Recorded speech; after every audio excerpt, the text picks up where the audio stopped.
And as you know, billions of dollars has been paid to Harvard. How ridiculous is that? Billions. Harvard's going to have to change its ways. The Trump administration has barred Harvard University from enrolling international students. Nearly 6,800 students from across the world now face the prospect of losing their legal status in the United States, along with their big Ivy League dreams. We're all panicking, we're all overwhelmed. Time of uncertainty, literally, I've never experienced it before. A federal judge has temporarily halted the ban after Harvard filed an emergency petition, calling the move not just unlawful, but a direct threat to its mission and to its students' future. At the center of this crisis is a letter from the US Homeland Security Secretary. In it, the Trump administration accuses Harvard of fostering anti-Semitism, violent unrest, even coordinating with Chinese Communist Party, an extraordinary claim made without public evidence or investigations. The Department of Homeland Security has cancelled the SEVP, Student and Exchange Visitor Program certification for the Harvard University, which means that the university will now be barred from admitting international students for the 2025-26 academic year.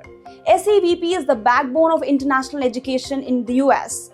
It enables universities to sponsor foreign students. Without it, they can't legally enroll them or retain them.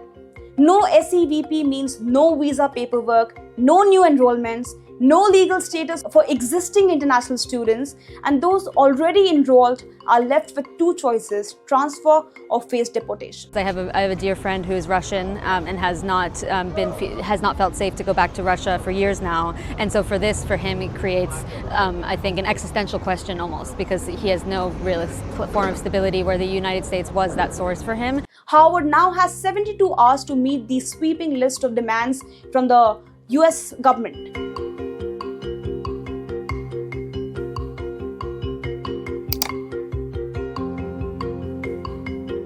Tensions with Harvard escalated since pro-Palestinian protests over Israel's war in Gaza erupted in the US campuses last year. The administration branded the protest as pro-Palestinian activism, accusing Harvard of tolerating anti-Semitic speeches. It also targeted the university's diversity and inclusion policies, calling them biased. Then came broader claims of ties to Chinese institutions. Again, no public evidence, but enough to demand sensitive student data. When Harvard pushed back, the government froze $2.3 billion in public funding. Now comes the visa ban.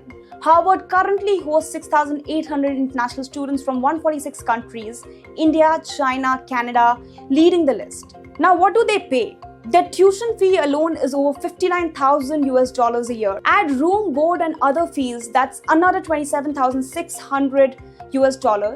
So the total cost per student nearly $87,000 a year. International students pumped $43.8 billion into US economy last year, supporting universities, housing markets, and local economies in states like California, New York, Texas, and Massachusetts. Harvard isn't backing down.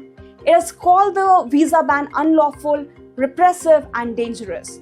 It has sued the Trump administration, refusing to surrender its academic autonomy. The US government claims this is about national security, but it looks more like a crackdown on dissents, on protests, on universities themselves. But when did protests become grounds for exile?